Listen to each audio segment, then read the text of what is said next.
I want to jam around the ideas of delivering content and delivering value through your online courses and online education today. So if you're sharing your value and kind of putting your worth out to the world through online training and events and things, I just wanted to kind of, as I say, just jam around this idea. It's not necessarily kind of a nice 1, 2, 3, 4, 5 step thing.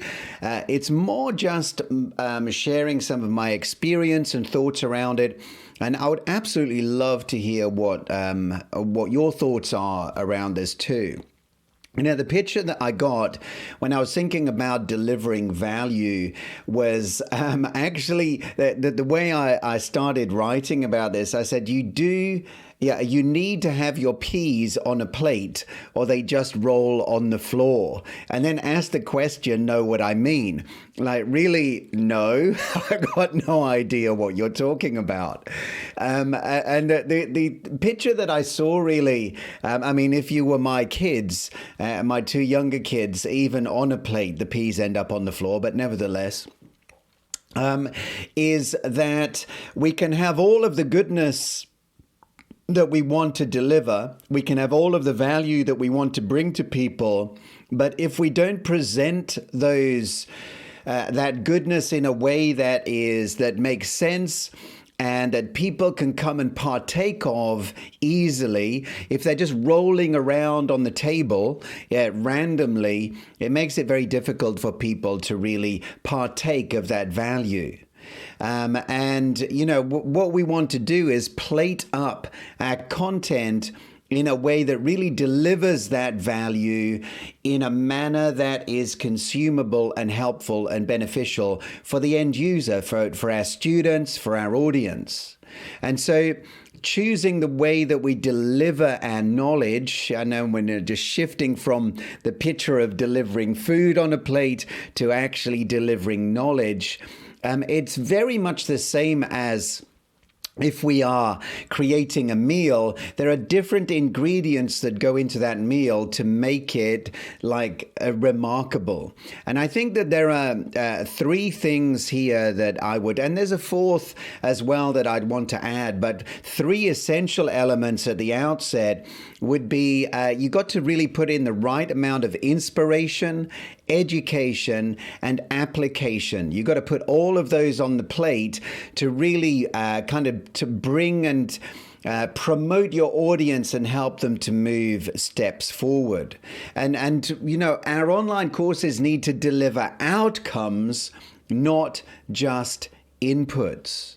And I've made this mistake in the past myself, thinking that just more content equals more value, where we come in and just deliver like spadefuls of content, all of it good, all of it worthy, all of it helpful. But the honest truth is, a plate that's just piled to the ceiling is not very appetizing.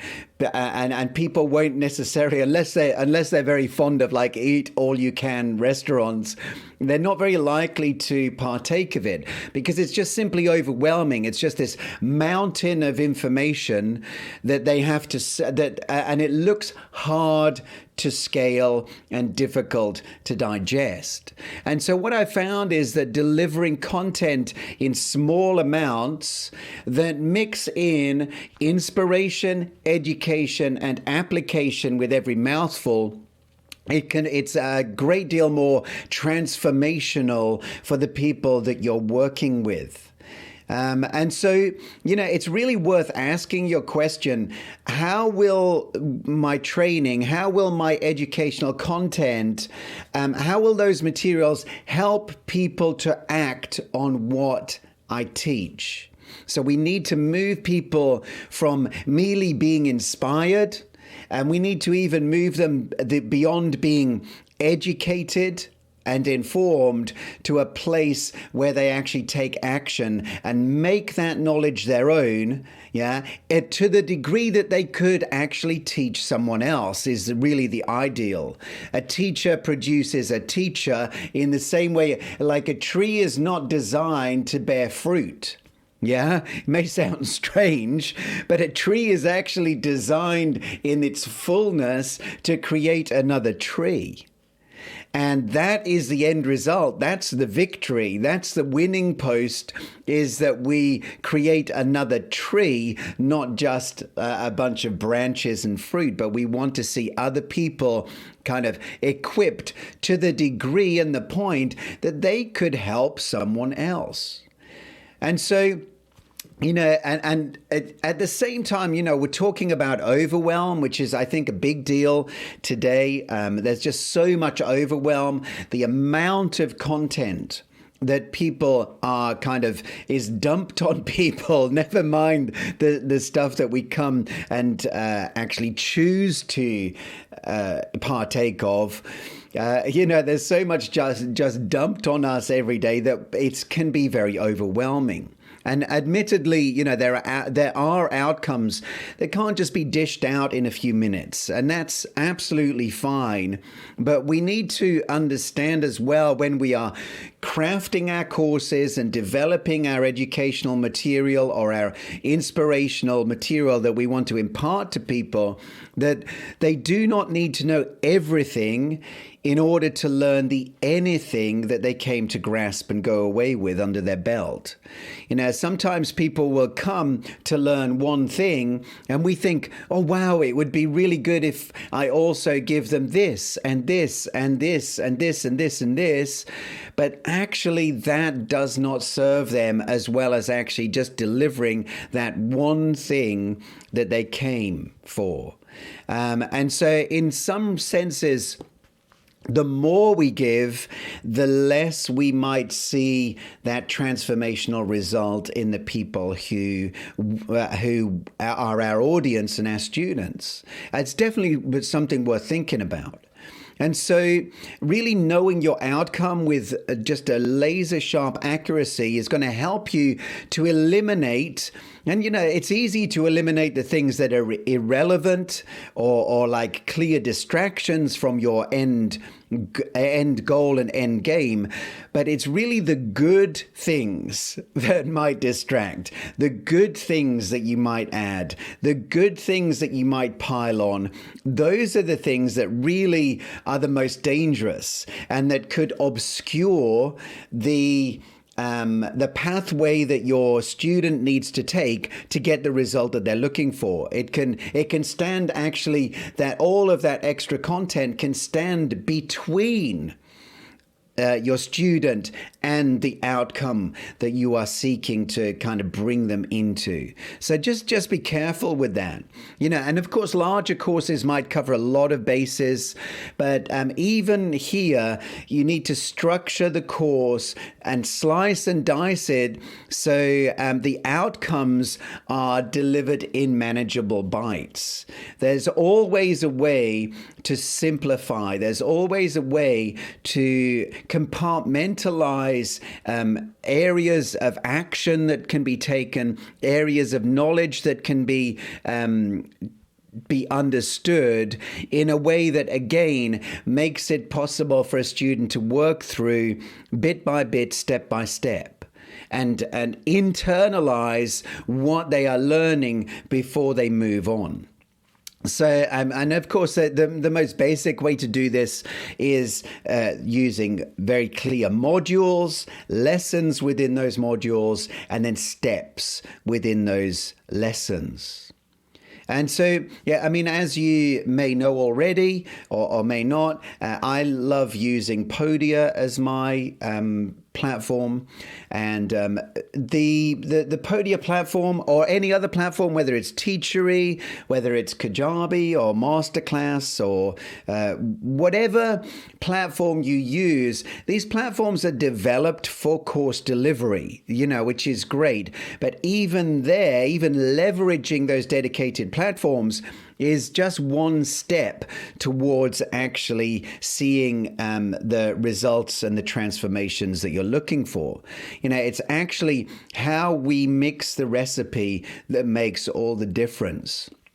I remember many years ago, I was praying, and it was really on a very different subject to what I'm talking about today. But the Lord took me into a vision, and I saw myself on top of a roof, and there was this house, and it was just like wooden struts. It was just the framework of a house in timber. And then I was on the roof, furiously banging on the roof, shouting, "Miracles, Lord, give me miracles." And I heard the Father speak, and he said, "Get down off the roof, son, and build the foundations." And that vision, that instruction has stayed with me for like the last 30 years. So much so I'm still writing and speaking about it now. It was so profound to me that sometimes we can want to run ahead. Sometimes we can want kind of to jump in the lift on the bottom floor and be zipped up to the top floor, without actually going through the stages of change that are necessary to get the results we're looking for. All of our instructions really need to be underpinned, particularly if we're looking for significant change, significant growth. It's really that we need to underpin the instructions that we give with the thinking and the beliefs that kind of lie underneath them. And it's really our belief systems often are the very things that help us not just to see a momentary change or result, but like long-lasting, long-term, miraculous change in our lives and the lives of those that we're reaching out to seek to help and to bless and to benefit. And of course, we're miracle people. We believe in miracles. But there are some principles that really do remain. Even the scriptures in the book of Isaiah says that his process is little by little, little by little, line on line, precept on precept. That's how these things are built into our life. And we can apply that when we actually seek to impart knowledge and skills to other people. Benjamin Franklin is coined as saying this: "Tell me and I forget, teach me and I remember, involve me and I learn." And I think that that's the power of it, really, isn't it? That we want to involve people in the actual activity of learning, as opposed to passively sitting back and just imbibing of more and more and more information. The scriptures put it this way: be doers of the word and not hearers only. That it's the doer of the work that is blessed, the doer of the work, not just a forgetful hearer, not someone who looks and watches and passively partakes and then goes away and doesn't do anything with what they've learned, but actually we begin to be changed and we act on what we've just been listening or learning from. And so try to find ways, if you are a teacher, and if you're a learner, if you're in the kind of I'm looking to develop and change and grow side of that equation, really weigh heavy on application. Yeah, way heavy on application. I promise you that is going to give you greater results than consuming ad infinitum. It's not so much knowledge that you need. It's not so much what you know that's important. It's what you do with what you know. And oftentimes we all